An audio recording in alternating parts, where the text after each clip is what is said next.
नमस्कार, म take Narayan Bhattarai. Power न्यूजमा स्वागत छ। मान्छेको विवेक गुम्यो भने के हुन्छ? जे पनि हुन सक्छ, उपद्रो मच्चिन सक्छ। त्यसको प्रमाणमा आज विवेक गुमेपछिको एउटा भयानक रौद्र रूप देखाउनेछौँ। त्यो पनि आम मान्छेको होइन, जनताका प्रतिनिधि बनाउँदा सांसदहरूको हो। यो चान्चुने र एकल उपद्रो पनि होइन, सांसदहरूको सामूहिक सत्यानाशको दृश्य देखाउनेछौँ र त्यसका अन्तर्वस्तु प्रस्तुत गर्नेछौँ। प्रदेश सभाको बैठक चल्दै गर्दा अझ क्यामेराका लाइभ दृश्य खिचिएकै अवस्थामा नेपाली काङ्ग्रेसका सांसदहरूको सामूहिक विवेक गुम भएको छ। प्रदेश 5 को आज सोमबारको प्रदेश सभा बैठकमा प्रतिपक्षी नेपाली काङ्ग्रेसका सांसदहरू उग्र तोडफोडमा उत्रिएका छन्। उनीहरूले सार्वजनिक सम्पत्तिको तोडफोड र विनाशलीला मच्चाएका छन्।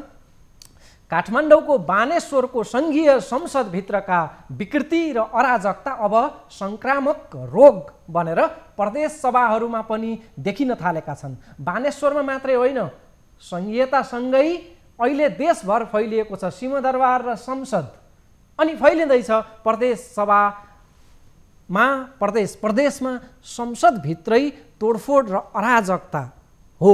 प्रमुख प्रतिपक्षी नेपाली काङ्ग्रेसका सांसदहरूले आज प्रदेश नम्बर 5 को प्रदेश सभा बैठकमा वितण्डा मच्चाएका छन्। घटनाक्रम कसरी सुरु भयो भने प्रतिपक्षीको विरोधका बीच प्रदेश 5 को प्रदेश सभा बैठक चल्यो।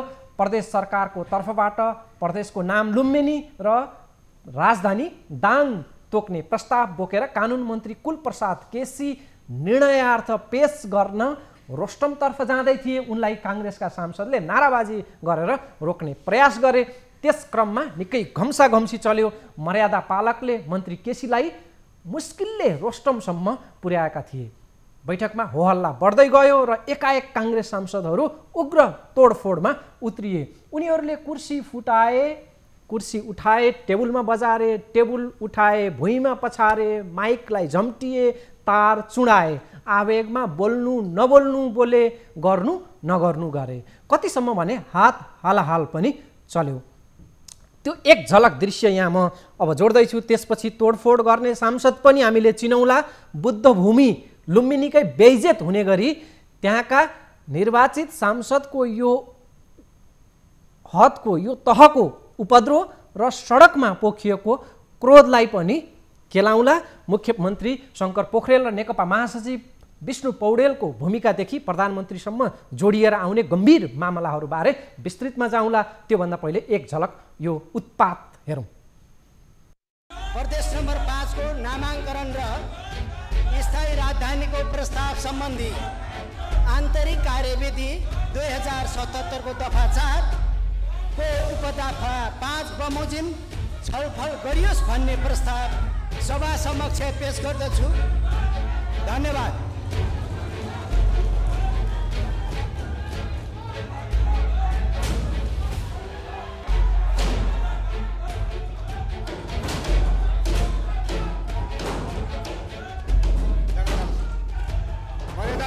मर्यादा पालक साथीहरू,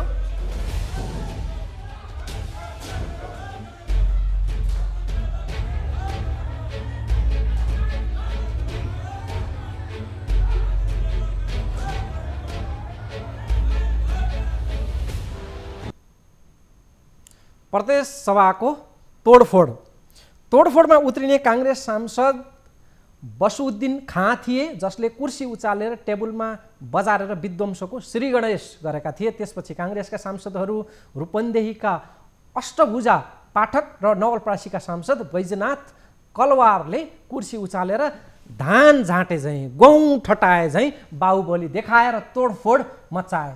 यी तोडफोडमा उत्रिएका तिनैजना सांसद जनताद्वारा प्रत्यक्ष निर्वाचित सांसद हुन्। यी सांसदको मनोबल यस कारण पनि बढेको हुनुपर्छ यो तहको कि बानेश्वरको संसद भवनमा यसै गरी कुर्सी फोड्नेहरू कसैलाई कारबाही भएन। उनीहरू अपराधी ठहर भएनन्, बरु मन्त्रीसम्म बने। ढुक्क हुनुहोस्, यी विध्वंसकारी सांसदहरूलाई पनि कारबाही हुनेवाला छैन। यो देशमा ठुला बडाले जे गरे पनि हुन्छ, कारबाही हुने, कानुन लाग्ने र जेल जाने कमजोर हैसियतका आम सर्वसाधारण जनताहरू हुन्। काङ्ग्रेसले बुटवलमै प्रदेश राजधानी बनाउनु पर्ने माग गरेर यो विध्वंस रचेको हो। बुटोलबाट सारेर दाङ स्थायी राजधानी बनाउने प्रस्ताव फिर्ता लिन काङ्ग्रेसको माग छ। दर्शकवृन्द, सरकार सत्तारूढ दलको तर संसद विपक्षी दलको भन्ने मान्यता हुन्छ संसदीय प्रक्रियामा। त्यसैले संसदमा प्रतिपक्षको भूमिकालाई सम्मान गरिनुपर्छ, प्रतिपक्षी आवाजलाई सुनिनुपर्छ, स्थान दिइनुपर्छ। प्रतिपक्षीको विरोधका बीच पेलेरै बैठक सञ्चालन गर्नु सत्तारूढ दलको नियन्त्रणमा संसद चलेको ठहर हुन्छ। प्रदेश सभामा जे घटित भयो त्यो हेर्दा सभामुखले प्रतिपक्षलाई अन्याय गरेको र सत्तारूढ दलको गोटी बनेको आरोप लाग्नेछ। तर त्यसको प्रतिवाद जुन संयमता र विधि प्रक्रियाबाट हुनुपर्ने थियो त्यो भएन। प्रतिपक्षीले आफ्नो मर्यादा र विवेक गुमायो। एकाएक उनीहरू विध्वंसमा उत्रिए, कुर्सी, टेबल र माइक तोडफोड सुरु भयो। मर्यादा पालक र प्रतिपक्षी सांसदहरू बीच निकै घम्साघम्सी चल्यो। सभामुखको हट, प्रतिपक्षीको ध्वंस, त्यसमाथि सत्तारूढ दलका मन्त्रीले बैठक चलिरहेको अवस्थामा प्रतिपक्षी सांसदहरूलाई घिसारेर बाहिर निकाल्ने भन्दै मर्यादा पालकहरूलाई दिएको आदेश। कहीँ कतै पनि विवेक र संयमताको अंश शेष रहेन कसैबाट पनि। प्रदेश सभा बैठक एउटा रणमैदानमा परिणत भयो। घटनाक्रमहरू कसरी एकपछि अर्को विध्वंसात्मक र भयानक बन्दै गयो त्यसको एक सिलसिला यो भिडियोमा अलि विस्तृतमा हेरौँ। त्यसपछि यो प्रसङ्गसँग जोडिने अनेक पाटाहरूमा हामी भित्रभित्र छिर्नेछौँ। मान्य सदस्य, अब म आन्तरिक मामला तथा कानुन मन्त्री श्री कुलप्रसाद केसीबाट प्रदेश सभामा पेश भएको नेपालको संविधानको धारा 288 को उपधारा 2 बमोजिम प्रदेशको स्थायी राजधानी र नेपालको संविधानको धारा 295 को उपधारा 2 बमोजिम प्रदेशको नामाकरण गरियोस् भन्ने प्रस्तावमाथि प्रदेश नम्बर 5 को नामाकरण र स्थायी राजधानीको प्रस्ताव सम्बन्धी आन्तरिक कार्यविधि 2077 को दफा 4 को उपदफा 5 बमोजिम छलफल गरियोस् भन्ने प्रस्ताव पेश गर्न मान्य आन्तरिक मामिला तथा कानुन मन्त्री श्री कुलप्रसाद केसीलाई अनुमति दिन्छु।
माननीय सभामुख महोदय, नेपालको संविधानको धारा 288 को उपधारा 2 बमोजिम प्रदेशको स्थायी राजधानी र नेपालको संविधानको धारा 295 को उपधारा 2 बमोजिम प्रदेशको नामाकरण गरियोस् भन्ने प्रस्तावमाथि प्रदेश नम्बर 5 को नामाङ्करण र स्थायी राजधानीको प्रस्ताव सम्बन्धी आन्तरिक कार्यविधि 2077 को दफा 4 को उपदफा 5 बमोजिम छलफल गरियोस् भन्ने प्रस्ताव सभा समक्ष पेश गर्दछु।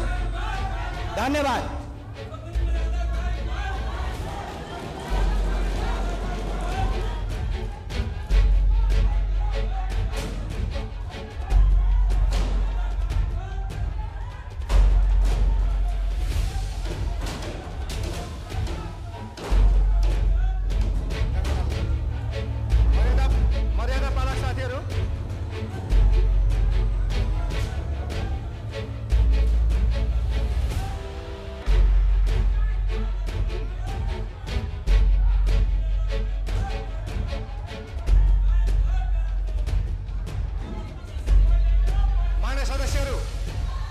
मान्य सदस्यहरू, अब उक्त प्रस्तावमाथिको छलफल प्रारम्भ हुन्छ। छलफलमा भाग लिने प्रत्येक मान्य सदस्यलाई 5 मिनेटको समय निर्धारण गरेको छु। निर्धारित समयभित्र मान्य सदस्यले आफ्नो भनाइ राख्नुहोला। अब म छलफलमा उठेका प्रश्नहरूको जवाब दिन मान्य आन्तरिक मामिला तथा कानुन मन्त्री श्री कुलप्रसाद केसीलाई अनुमति दिन्छु।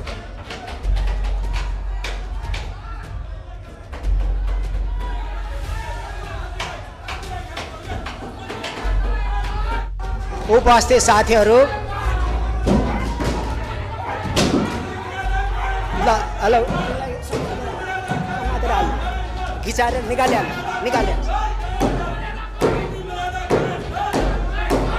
मान्य सदस्यहरू कुरा सुन्नुहोस्। मान्य सदस्यहरू अब बाहिर निकाल्नु।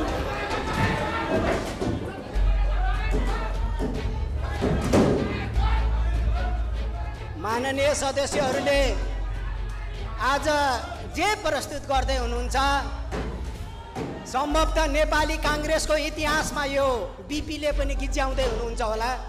संसदीय मर्यादाका निम्ति जसले प्रजातन्त्रको निम्ति आन्दोलन गरे भने आज प्रजातन्त्रको मजाक नगर्नुहोस्। इतिहासमा धेरै मान्छे धुलो पिठो हुनुको कारण यही हो। तपाईँहरू मर्यादा गर्नुहोस् र सभामुखमाथि हातपात गरेर जसरी निर्लज्ज ढङ्गले दादागिरी देखाउनु भएको छ, यो सङ्केतले तपाईँहरूले द्वन्द्व चाहेको हो कि यो इतिहास निर्माण चाहेको। म प्रतिपक्षका साथीहरूलाई प्रश्न गर्न चाहन्छु। सरकारले बिना आधार यो प्रस्ताव दिएको छैन। सरकारले बिना आधार यो इतिहासको रचना गरेको छैन। म तपाईँहरूलाई फेरि अपिल गर्न चाहन्छु, सभामुखमाथि जे मर्यादा विरुद्ध गर्नुभयो, म नेपाली काङ्ग्रेस पार्टी प्रतिपक्ष दलप्रति खेद प्रस्ताव प्रस्तुत गर्छु र यो प्रदेश राजधानी र प्रदेशको नामाङ्कनका निम्ति 12 जिल्लाका साथीहरू अब लुम्बिनी प्रदेश हुनेछ।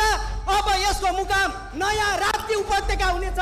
यसको निम्ति म अपिल गर्न चाहन्छु, तपाईँहरू एकताका हात उठाउनुहोस्। हामी पूर्व दाउनेदेखि पश्चिम चिसापानीको जनता माथि उत्तर पुथादेखि मर्चवारीको जनताको जिम्मेवार प्रदेश सरकारले लिन तयार छ।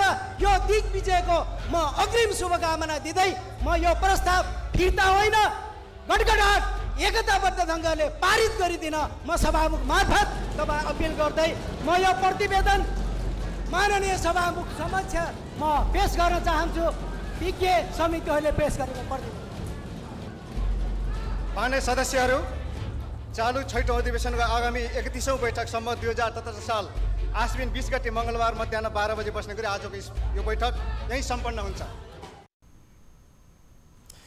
तर्सबिन प्रदेश 5 को आजको बैठकका यी दृश्य मर्यादा पालकहरूले रोस्टरमा बोल्दै गरेका मन्त्रीको सुरक्षार्थ सायद त्यो कुशन हुनुपर्छ, यसरी लिनुको अर्थ यदि कसैले हानेछ भने पनि त्यसलाई रोक्ने अर्थमा लिएको जस्तो लाग्छ। यो भयानक दृश्य आज बुटवलमा प्रदेश नम्बर 5 को प्रदेश सभा बैठकमा हामीले देख्यौँ। प्रदेश 5 को प्रदेश सभाका यी दृश्य जति भयानक छन्, यता डाक्टर केसीको शान्त सौम्य एकान्तवासको अनसनमाथिको सरकारी उपेक्षा उस्तै भयानक छ। अर्को भयानक छ कोरोना सङ्क्रमणको नेपालको यति बेलाको स्थिति, त्यसमा पनि काठमाडौँको स्थिति।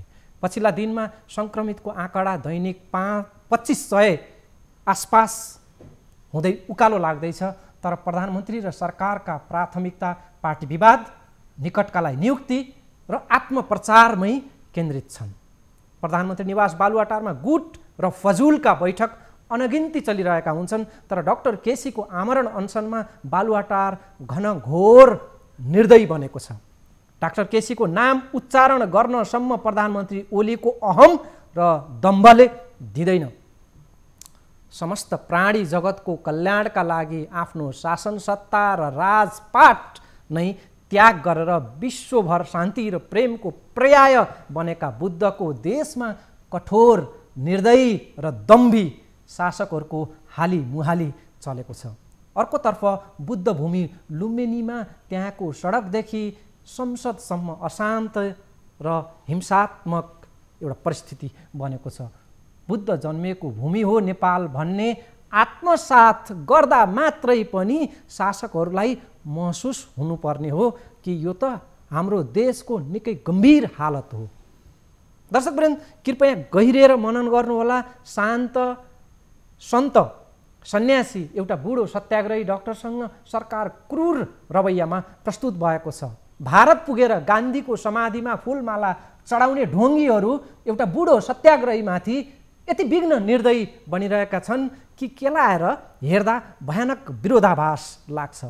हुन त मान्छे मारेर टाउको गिँडेर शक्तिमा पुगेका र सत्ताको मात चढेकाहरूलाई बुद्ध, गान्धी, गोविन्द केसीको मर्म, मूल्य र आदर्शको के मतलब? कुलमान घिसिङको नियुक्ति अड्काएर राखिएको छ। त्यसकै विरोधमा कोरोना महामारीकै बीचमा हप्तौँदेखि सडकमा विरोध र भिडभाड जम्मा भएको छ। डाक्टर गोविन्द केसी श्वास फेर्न हम्मे अवस्थामा 22 दिनदेखि अनसनमा छन्। कुलमानलाई अपमान, त्यसमाथि डाक्टर केसीमाथि चरम उपेक्षा, यी दुई कारणले सडकमा उसै पनि प्रदर्शन र विरोधको भिड जम्मा भएको छ। दैनिक कोरोना सङ्क्रमण उच्च दरमा बढ्दो रफ्तारमा छ, तर सरकार एकपछि अर्को गरेर सडकमा भिड जम्मा पार्ने उपायहरू रच्दैछ। यही बेलामा नेतृत्वबाट आगोमा घिउ थप्ने अर्को तमासा खडा गरिएको छ। प्रदेश नम्बर 5 को राजधानीको मामलामा जनताहरूलाई भिडाएर सडकमा जनता त भिडेकै थिए, त्यसमाथि पुगेन। अब त सांसदहरूको बाहुबली प्रदेश सभाभित्रै संसदभित्रै सुरु भएको छ। मुख्यमन्त्रीका गाडीमा हमला हुने, बैठक छाडेर मुख्यमन्त्री भाग्नुपर्ने, बैठकमै मन्त्रीले त्यसलाई घिसारेर बाहिर निकाल भन्दै मर्यादा पालकलाई आदेश दिने परिस्थिति बन्ने, यो के हुँदैछ देशमा? देशको नेतृत्वमा को छ? जिम्मेवारी कसले लिने हो? सम्हाल्ने कसले हो? कतिसम्म यस्तै अराजकतामा देश चल्ने हो? अवस्था झनपछि झन गम्भीर बन्दै गएको छ। तर प्रधानमन्त्रीको चित्तदशा र हृदय कति साँघुरो र निर्दयी छ भन्ने बुझ्नलाई प्रधानमन्त्रीले डाक्टर केसीप्रति देखाइरहेको सेखीबाट प्रष्ट हुन्छ। समग्रमा एउटा पछिल्लो दिनहरूलाई प्रतिनिधित्व गर्ने दृश्यहरू सडकका गोविन्द केसीको मामलामा, कुलमान घिसिङको मामलामा हुँदै अहिले प्रदेश 5 को प्रदेश राजधानी तोक्ने मामलामा देखिएका केही प्रतिनिधि दृश्यहरू, विरोधका दृश्यहरू हेरौँ।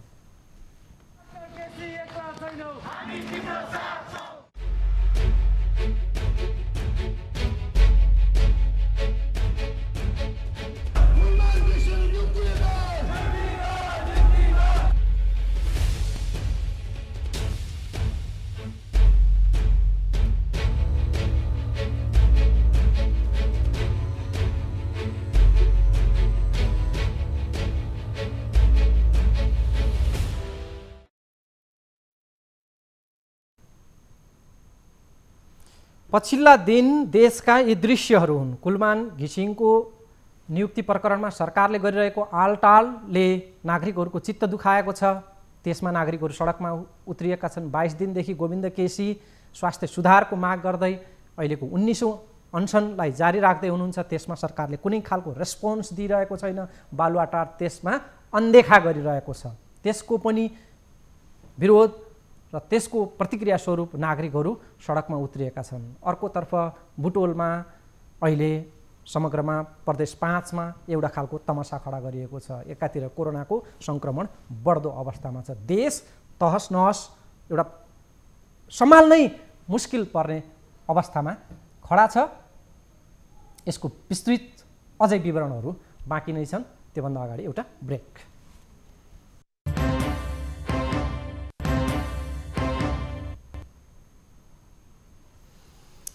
ब्रेकपछि स्वागत छ। प्रदेश राजधानीको मामला उहिल्लै टुङ्ग्याउनु पर्ने थियो। नेतृत्वको असक्षमताको पराकाष्ठा अहिले आएर पुनः विस्फोट भएको छ। जनता भिडाउने गरी अपरिपक्व र सनकमा यस्तो बेलामा प्रदेश राजधानीको लफडा फेरि छरपष्ट पारिएको छ। एउटा जिम्मेवार, परिपक्व र जनहित चाहने नेतृत्वले गर्नै नहुने काम एकपछि अर्को गरेर भइरहेका छन्। आजभन्दा 3 वर्ष अगाडि 2074 साल माघ महिनामा प्रदेश 5 को अस्थायी राजधानी बुटोल तोकियो। बुटोलमा स्वागत र उत्सव भयो, तर विरोधमा दाङमा आन्दोलन चर्कियो। लगातार कैयौँ दिन दाङ बन्द भयो। 3 वर्षपछि अहिले स्थिति ठिक उल्टो भएको छ। अहिले बुटोलबाट सारेर दाङ स्थायी राजधानी तोक्ने नेकपाको निर्णयसहित प्रस्ताव प्रदेश सभामा पेश भएको छ।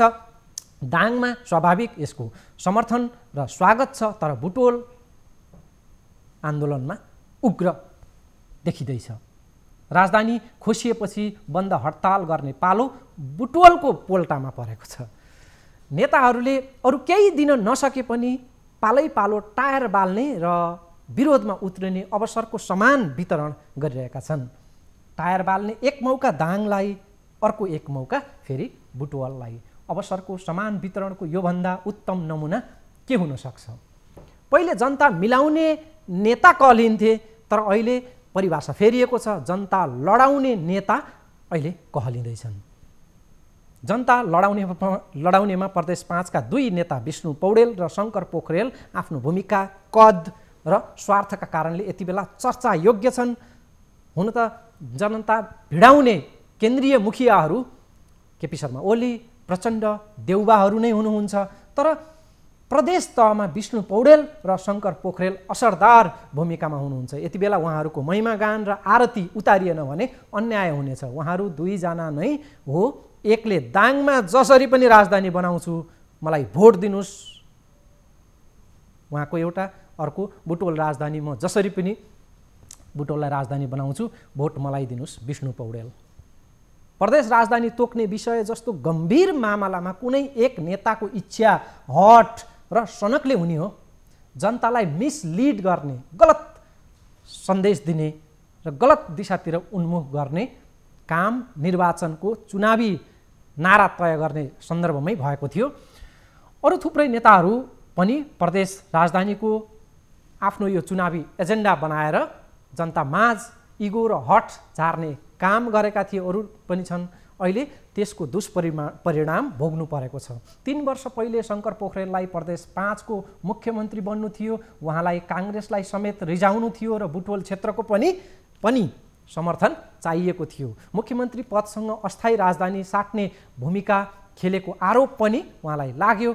यो मैले लगाएको आरोप होइन, त्यो बेला उहाँकै गिरिया जिल्ला खास दाङमा दङ्गालीहरूले नै लगाएको आरोप हो। यद्यपि अस्थायी राजधानी तोक्ने बेलामा काङ्ग्रेसको सरकार थियो, प्रधानमन्त्री शेरबहादुर देउबा थिए।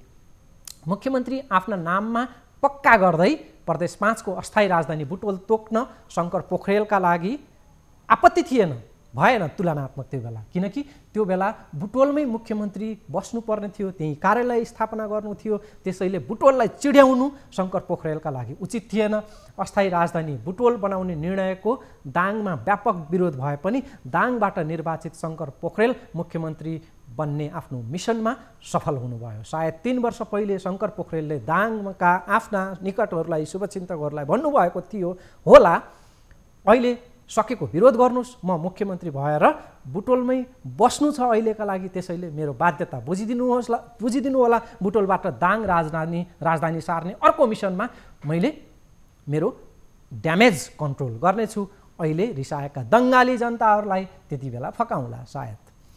यो 3 वर्षमा एउटा कोर्स पुरा भएको छ। मुख्यमन्त्रीको रहर अब लगभग पुगेको छ। अब मुख्यमन्त्री शङ्कर पोखरेललाई बुटवलतर्फको समर्थन नभए पनि उहाँको राजनीतिक धन्दा, राजनीतिक निर्वाह चल्ने भएको छ। प्रदेशबाट अब बिस्तारै केन्द्रको राजनीतिमा उहाँ आकर्षित हुनुहुन्छ। उहाँका पाइला केन्द्रतर्फ अगाडि बढ्दैछन्। त्यसमाथि आफ्नो राजनीतिक आधार क्षेत्र दाङलाई पुनः विश्वासमा लिनु छ उहाँलाई। चुनावमा भोटकै लागि बोकेको प्रदेश राजधानीको एजेन्डा अब पुरा गरेर देखाउनु छ। शङ्कर पोखरेलको बाध्यता यस्ता छन्। एक जिम्मेवार नेता र पदीय हैसियतमा भएको नाताले शङ्कर पोखरेलले जनतालाई एकपटक बताइदिनु पर्यो, अस्थायी राजधानी बनाउँदा र अहिले के त्यस्तो आधारभूत विकासक्रम घटित भयो र राजधानी फेरियो। सडकमा टायर नबल्दै जनतालाई प्रष्ट पार्ने गरी मुख्यमन्त्री बोल्नु पर्दैन थियो। फेरि एकपटक जनता आपसमा भिडिरहेका छन्। मुख्यमन्त्रीज्यू तर्क, तथ्य र आधार प्रमाणसहित जनता शान्त पार्ने दायित्व तपाईँको हो।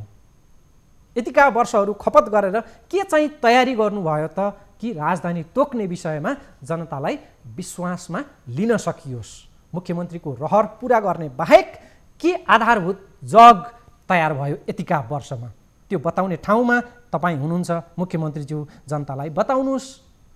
एकाध नेताको स्वार्थ र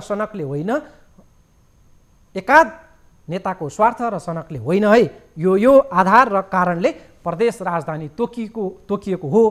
भन्न सक्ने हिम्मत देखाउनु पर्ने अवस्था छ यति बेला मुख्यमन्त्रीले। प्रदेश सभा बैठकमा प्रदेश राजधानी कहाँ राख्ने र किन राख्ने त्यसको जवाफ सांसदहरूले मागेका छन्।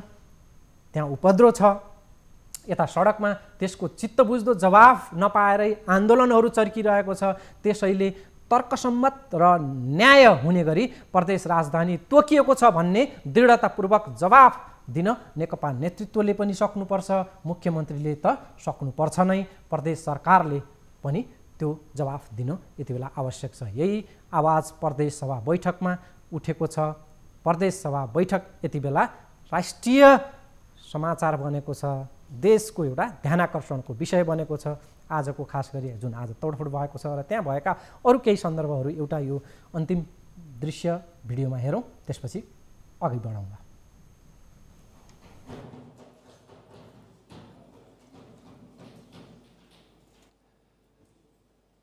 के भयो मान्य सदस्य?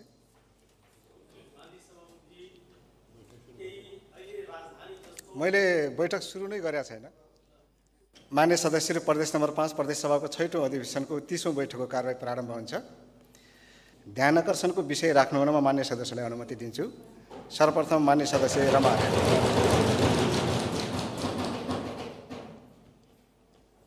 भन्नुहोस् नेता मान्य सदस्य। तत्कालीन काम चलाउ सरकारका प्रधानमन्त्रीजीले 7वटा प्रदेशका अस्थायी मुकाम कायम गर्दा जति प्रदेशका राजधानी कायम त्यति बेलाका सरकारले कायम गरेका थिए। सबै ठाउँका प्रदेशको राजधानी त्यही ठाउँमै, चाहे त्यो हामी सुर्खेतका लियौँ, चाहे धनगढीका लियौँ, चाहे विराटनगरका लियौँ, चाहे पोखराका लियौँ, चाहे जनकपुरका लियौँ, त्यही तत्काल ठाउँमै यो सरकारले पनि अहिलेको वर्तमान सरकारका प्रदेश सभाले पनि त्यही 2/3 पास गरेछ। अहिले यो रूपन्देहीबाट सार्नुपर्ने उसको औचित्य के छ? यही विष्णु पौडेलजी जो बुटवलबाट प्रतिनिधित्व गर्नुहुन्छ, पार्टीका महामन्त्री पनि हुनुहुन्छ, उहाँले पनि आफ्नो राजनीतिक चुनावी मुद्दामा पनि बुटवल राजधानी हुनुपर्छ भनेर नारा दिनुभएको थियो। आज बाहिर निषेधाज्ञा लागेछ, मान्छे पक्राउ परेको छ। यस्तो बलजफ्ती गरेर यो डिक्टेटरसिप ताराशाही शैलीमा पास गराउने यो लोकतान्त्रिक मूल्य मान्यता परम्परा हो सभामुख महोदय? यो त ताराशाही शैली हो, यो लोकतान्त्रिक परम्परा होइन श्रीमान सभामुख महोदय। मान्छेले उनीहरू के राजनीतिक आफ्नो एजेन्डालाई राख्न नपाउने, शान्तिपूर्ण जुलुस गर्न नपाउने। आज उहाँले आफ्नै पार्टीका दलका नेता श्रद्धेय प्रचण्डजीलाई परम आदरणीय केपी ओलीजीको भुइँमा चढेर उहाँको बैशाखी टेकेर आज यो गैर प्रजातान्त्रिक तरिकाले, गैर संवैधानिक तरिकाले उहाँले यो प्रस्ताव ल्याएकोमा हाम्रो आपत्ति छ। 2/3 बहुमतको दम्बमा पेलेर जाने यो नगर्नुहोस्। बिना औचित्यको जुन यहाँ प्रस्ताव ल्याएको छ, एउटा संरचना यत्रो हुँदाहुँदै पनि ल्याएको छ, त्यसको कुनै औचित्य छैन।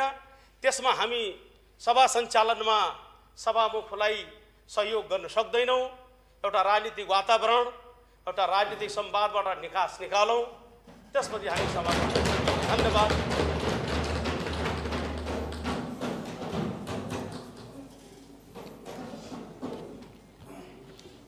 मान्य सदस्यहरूको उभिएरै विरोध प्रदर्शन हो कि अरू कसरी जाने?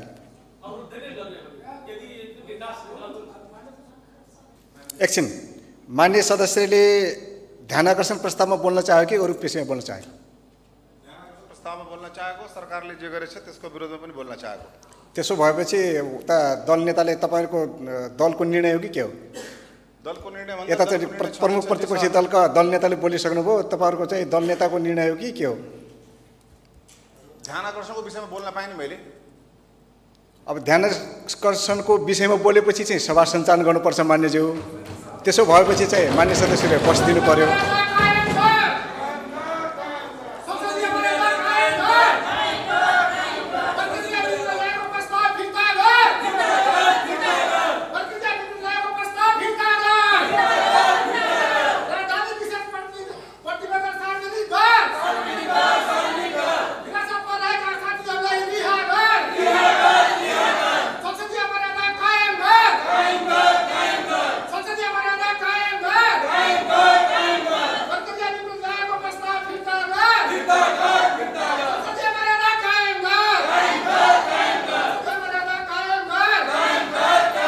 अब मान्य सदस्य नारा पुग्यो नारा पुग्यो।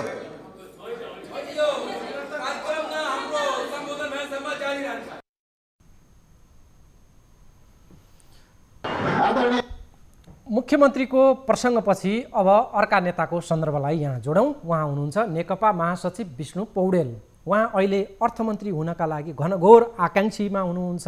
अर्थमन्त्री पाउने शर्तमा बुटोलबाट दाङ प्रदेश राजधानी सार्न विष्णु पौडेलले सहमति दिएको नेकपा नेताहरूकै कतिपयको आरोप छ। व्यापक विरोधपछि आफ्नो ड्यामेज कन्ट्रोल गर्न अहिले विष्णु पौडेलले भाका मिलाउने प्रयास गरिरहनु भएको बुटोल क्षेत्रका आफ्नै नेता कार्यकर्ताहरूको बुझाइ छ।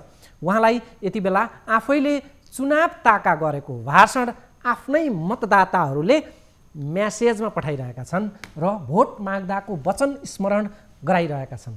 विष्णु पौडेलको चुनावको त्यो एक टुक्रा भाषण सुनेन भने बाँकी चर्चाको के मजा, यो सुनौ।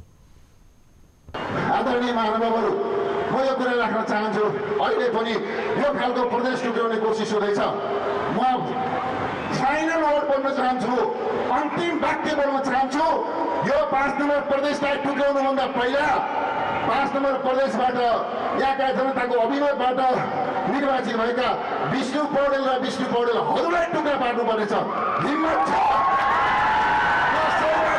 सोध्न चाहन्छु, पुष्पदेवलाई सोध्न चाहन्छु, विष्णु पौडेल र विष्णु पौडेलहरूलाई टुक्राउन पारिकन यो सडकमा लामबद्ध भएर उत्रिएका देशभरका युवालाई टुक्राउन पारिकन यो प्रदेश टुक्रा पार्न सम्भव हुने छैन।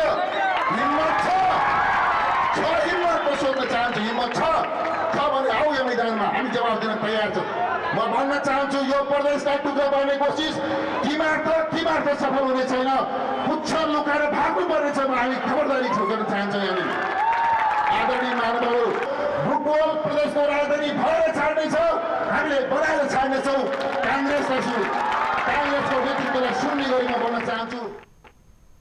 यो विष्णु पौडेलको फाइल टेप हो। उहाँले चुनाव ताका आफूले भोट प्राप्त गर्नका लागि प्रदेश राजधानी बुटोल बनाइ छाड्छु भनेर उहाँले भोट माग्नुभयो। यसै गरी उता दाङलाई प्रदेश राजधानी बनाइ छाड्छु भनेर शङ्कर पोखरेलले भोट माग्नुभयो। प्रदेश राजधानी तोक्ने जस्तो गम्भीर मामलामा एकपटक कसैको मुख्यमन्त्री हुने चाहनाको एउटा लिकमा अडिन्छ त्यो चाहनाले, अर्को पटक कसैको अर्थमन्त्री बन्ने चाहनाले त्यो लिकबाट स्थिति डिरेलतर्फ जान्छ। यस्तो तुच्छ प्रकारको लोभी पापी र सङ्कीर्ण राजनीतिक दाउपेचको भुङ्ग्रोमा जनताहरू आपसमै भिडिरहेका छन्। आफ्नै दलका नेता कार्यकर्ता आपसमा जुधिरहेका छन्। बुटोलका नेकपा नेता कार्यकर्ता र दाङका नेकपा नेता कार्यकर्ताहरू बीच 3 वर्ष पहिले पनि लडाईँ गराइयो, अहिले पनि फेरि भिडन्त चलिरहेको छ। एवं प्रकारले काङ्ग्रेसका नेताको स्वार्थका अगाडि जनता त के आफ्नै पार्टी कार्यकर्ता समेत पेन्डुलम बनिरहेका छन्। सार्वजनिक सम्पत्तिको तोडफोड भएको छ। कहिले दाङमा आगो सल्काउँछन् र एकाध नेताको आफ्नो स्वार्थ सिद्ध हुन्छ, कहिले फेरि बुटोलमा ध्वंस मच्चाइन्छ र अर्को फाइदा असुल गरिन्छ। अब त ध्वंस प्रदेश सभा बैठकभित्रै छिरेको छ, त्यहाँ सुरु भएको छ। फोहोरी राजनीतिको केन्द्र बनेर यति बेला प्रदेश 5 चर्चामा छ, तर कालक्रममा ठाउँहरू फेरिँदै गएका छन्, फेरिनेछन्। अहिले प्रदेश 5 को चर्चा छ, अर्को होला, अर्को प्रदेश, अर्को पटक, तर चरित्र फेरि उस्तै छ। ठाउँ फेरिएला, प्रदेश फेरिएला, चरित्र उस्तै छ। राजनीतिको केन्द्रीय चरित्र निकै भ्रष्ट, पतित, अहङ्कारी र निर्दयी बनेको छ, झन पछि झन, वर्ष दर वर्ष। त्यसका शाखा र मातहत अझै कति स्खलित र विद्रूप भएको देख्नुपर्ने हो। त्यो अनिश्चित छ। फेरि पनि बुझ्न सरल होस्, कुलमान र गोविन्द केसीको अपमान गर्ने, मानमर्दन गर्नेहरूले यो देश र जनतालाई सही दिशा निर्देश गर्छन् भन्ने आशा गर्नु मूर्खता प्राय हुनेछ। त्यसमाथि चरित्रहीन र विवेक शून्य प्रतिपक्षी छ। केन्द्रदेखि स्थानीय तहसम्म प्रतिपक्षी नै छैन जस्तो लागेको थियो, तर रहेछ। हामी छौँ है भनेर प्रतिपक्षीले प्रदेश सभामा उपस्थिति त देखायो, तर साह्रै क्रूप देखियो प्रतिपक्ष। दर्शकवृन्द, हालका लागि कोरोनाबाट हामी बचौँ। कोरोनाको सङ्क्रमण व्यापक छ। चुनावमा साँच्चीकै विवेकको प्रयोग गरौँ। अहिले योभन्दा बढी भन्न सकिने केही स्थिति छैन। हवस् त, हाम्रा बुटवल सहकर्मी टिभी जर्नलिस्ट शिव डुम्रेको योगदानलाई धन्यवाद सहित अर्को श्रृङ्खलामा भेट्ने गरी बिदा चाहन्छु। नमस्कार।